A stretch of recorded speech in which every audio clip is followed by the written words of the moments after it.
Alô, alô, YouTube! Nossa, eu tava tentando decidir qual que ia ser o primeiro vídeo de 2020. E aí o ano já começou esquentando com o negócio dos Estados Unidos e Irã. Mas, primeiro, eu decidi explicar sobre algo que vai ajudar vocês a entender mais sobre o Irã e também muitos países do Oriente Médio e outros países e povos que não tem nada a ver com o que está acontecendo. A religião Islã, ou islamismo, e seus seguidores, os muçulmanos. Isso também vai fazer parte de uma futura série que eu quero fazer sobre religiões do mundo.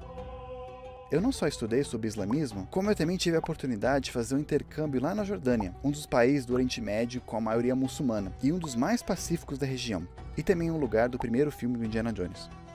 Mas para a gente poder entender melhor sobre essa religião, vamos voltar no tempo, como tudo começou lá no século VII. A Arábia, que é o lugar, deserto aqui, era um lugar cheio de tribos, nômades de várias religiões, principalmente religiões pagãs, que acreditam em vários deuses.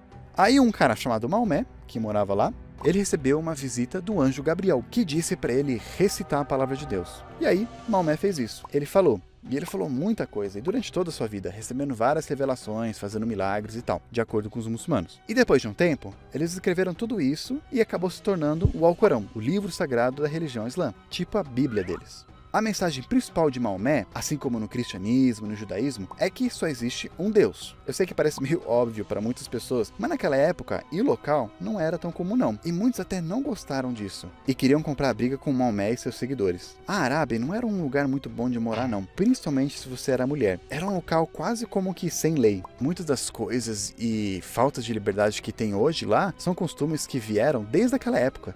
As famílias mais poderosas que mandavam na cidade. E a cidade que Maomé morava, Meca, o comércio dela dependia bastante das peregrinações que vários pagãos faziam num altar antigo que tem lá, chamado Kaaba. Aí então as famílias mais poderosas não gostaram da mensagem de Maomé e seus seguidores de ter um Deus só. Era uma ameaça ao negócio deles, então muita briga aconteceu. Hoje, na religião islã, não é só o Alcorão que é considerado escritura. Tem muitos outros textos que também são sagrados. Não tanto quanto o Alcorão, mas também bastante importantes. Muitos textos são outras histórias e falas de profetas aí, até do Maomé, escrita por amigos, parentes, outras pessoas. Alguns até não são considerados escrituras pela maioria dos muçulmanos. Assim como os livros apócrifos do judaísmo e cristianismo não é aceito por todos.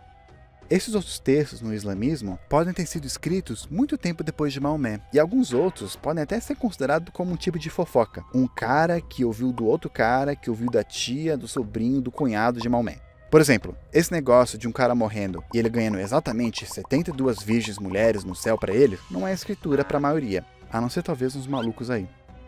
Muitos de nós, até mesmo eu já pensei que os muçulmanos adoravam um outro Deus diferente chamado Alá. Mas, na verdade, não é não. Eles acreditam no mesmo Deus de Abraão e outros profetas e personagens da Bíblia que talvez vocês conhecem, ou pelo menos já ouviram falar.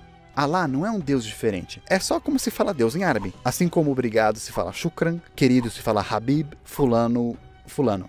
Tanto que se você vai numa igreja cristã em qualquer país árabe, sim, existe, quando eles estão falando de Deus, em árabe, eles usam a palavra Alá também. Na tradução da Bíblia para árabe, Deus também está traduzido como Alá.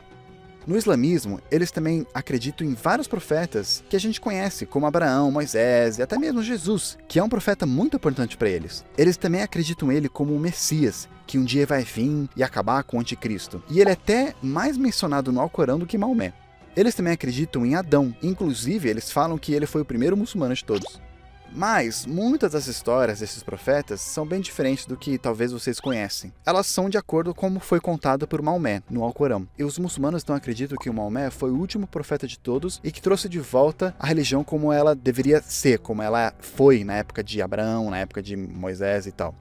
A religião é bastante focada na submissão a Deus, tanto que a palavra Islã significa submissão, e o muçulmano é aquele que se submete. Ou seja, eles não adoram ou oram para nenhum profeta ou outra coisa aí, nem mesmo Maomé. Tanto que eles nem fazem imagem de Deus ou de nenhum outro profeta para não cair na tentação de adorar aquilo. Nas mesquitas, quando você visita, que é a igreja dos muçulmanos, a capela deles, e nas escrituras também, não tem gravuras, nada. O que eles focam bastante mais é na caligrafia e na arquitetura.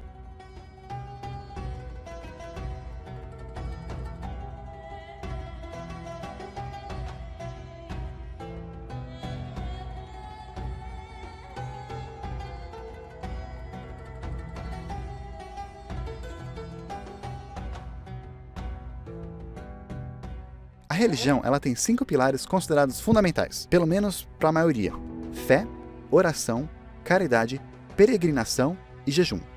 Além disso, eles também têm outros atributos que muitos de outras religiões consideram fundamentais.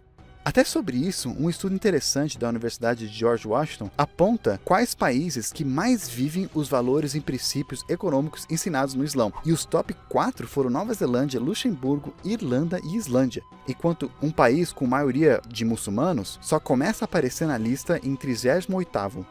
Muitos países que estabilizaram o islamismo como uma religião oficial são países que têm alto nível de corrupção, com tradições antigas meio bárbaras, com um sistema de justiça falho e países subdesenvolvidos também. E esses fatores que influenciam mais no desenvolvimento deles, na desigualdade e nos problemas da região. Assim como muitos cristãos acreditam que os 10 mandamentos é a lei de Deus, os muçulmanos também têm um conjunto de leis chamado Sharia, que muitos estudiosos aí dizem ser bem parecido com o Halakha, a lei judaica. O Sharia é principalmente sobre proteger o inocente e viver valores islâmicos, e ao contrário de que muitos pensam, não é sobre punições duras. Muitos extremistas fazem isso, os terroristas, porque eles tiram palavras do Sharia, palavras do Alcorão, partes, eles tiram fora do contexto e até alteram. E eles também acabam revivendo tradições da Arábia pré-islâmica. Muitos também pensam que o islamismo prega o jihad, falam que é a guerra santa contra os não muçulmanos e que eles vão matar todos, quando não é verdade. Jihad significa esforço, preservar, empenho. Isso tem a ver com o esforço que alguém faz para chegar mais perto de Deus, mesmo com as diversidades do mundo. Lembra também que no início os muçulmanos sofreram bastante perseguições, então faz sentido muitas falas de Maomé ou das histórias serem sobre defender, preservar a crença deles, preservar eles, A religião também não prega que você deve obrigar alguém a se converter ou castigar alguém que mudou de religião. Isso é coisa de extremista ou fundamentalista aí. Muitos, antigamente, se converteram no Oriente Médio porque eles viram um grande crescimento do Império Árabe, do Império Muçulmano. Eles achavam que era um sinal de Deus. Também, muitos outros não estavam a fim de pagar os impostos que não muçulmanos tinham que pagar, antigamente. E por causa dessa história e do local, a gente tende a pensar que todo árabe é muçulmano e que todo muçulmano é árabe. Mas não é verdade. Dos 1,6 bilhões de muçulmanos no mundo, é muita gente. A maioria não é árabe, não é desse local aqui. O país com maior população muçulmana é na Indonésia, bem longe da Arábia. O próprio Irã, apesar de ter um alfabeto meio parecido com o árabe, eles não são árabes, eles são persas. E tem muitos muçulmanos não árabes bem perto da gente também. Agora, os problemas do Oriente Médio, muitos especialistas falam que é porque eles misturam muito religião com política. Mas por que eles fazem isso? Isso tem a ver com a própria história deles. No início da religião, já tinha começado a misturar política com a religião. O próprio Maomé, ele era considerado profeta, ou seja, um líder religioso, e também um governador, um líder de uma nação que conquistaram a Arábia. E essa é uma das grandes diferenças de outras religiões. Por exemplo, Jesus ou Buda nunca tiveram um país para governar ou conquistar pessoalmente. Isso talvez veio depois, com o poder das igrejas.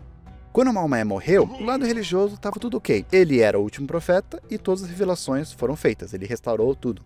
Mas aí, politicamente, teve dúvidas. Quem quer ser o líder político, do país?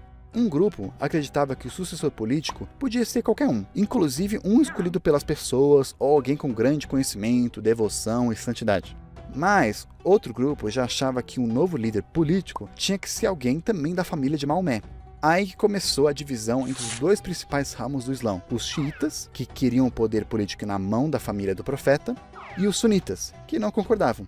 Claro que esse é um ponto só. Os dois ramos hoje são bastante diferentes e têm diferenças em crenças também, em princípios e doutrinas. Como a maioria era sunita, então eles ficaram no poder. E o líder deles foi chamado de califa, que significa sucessor. E eles foram responsáveis pelo grande crescimento do Império Muçulmano, que se tornou um dos maiores impérios já vistos aí no mundo.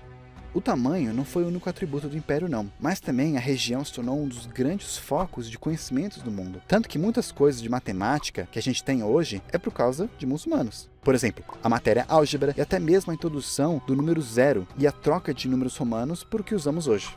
O Império ajudou a preparar o mundo para a Renascença. E até a Revolução Industrial, muitas universidades no Oriente Médio eram vistas como uma das melhores do mundo. Aí a luta pelo poder acabou dividindo o império depois. Os xiitas até hoje falam que o primeiro califa, o primeiro líder, não deveria ter sido o Abu, e nem mesmo os dois seguintes. Eles falam que eles acabaram pegando o poder por força e tirania, e deveria ter sido Ali, que era o bisneto de Maomé, ou qualquer outro da família. Não só o Império se dividiu, como começou a surgir muitas outras separações e vertentes da religião. Falar que islamismo, ou islão, é uma religião só, uma igreja só, é tão errado quanto falar que cristianismo é uma só também. Hoje, dos bilhões de muçulmanos, a grande maioria é sunita. Os xiitas estão mais concentrados no Irã e no Iraque. Aí durante a história teve muita briga entre os dois grupos, extremistas dos dois lados. Por isso também que a Arábia Saudita, que é a grande maioria sunita, não é tão amiga do Irã, que a maioria é xiita. E o Irã, junto com outros xiitas, eles alegam que eles são os oprimidos, tanto pelos sunitas quanto pelos outros países. Hoje em dia, o Irã, assim como alguns outros países com maioria muçulmana, eles transformaram a religião em uma ideologia política e econômica também. Eles não querem modelar o país deles de acordo com a Europa ou as Américas, mas eles querem modelar de acordo com a lei islã, pelo menos a visão e interpretação deles, da lei. E eles sonham em construir hoje um país assim como foi na época de ouro, do começo. Quando alguns países ou grupos terroristas falam que eles querem criar um califado, é isso que eles estão querendo dizer. Essa época do início, onde os califados governavam e o povo era unido. Mais ou menos, Os 3 primeiros califas foram assassinados, mas enfim. Então, para a gente poder melhor dividir os termos e evitar generalização, vamos separar 3 coisas diferentes. Primeiro, o Islão, ou islamismo, que é a religião, que engloba árabes e muitos não árabes. É como falar cristianismo, budismo, hinduísmo, etc. 2. Islamismo político. Essa é a ideia de fazer religião islã como base do governo.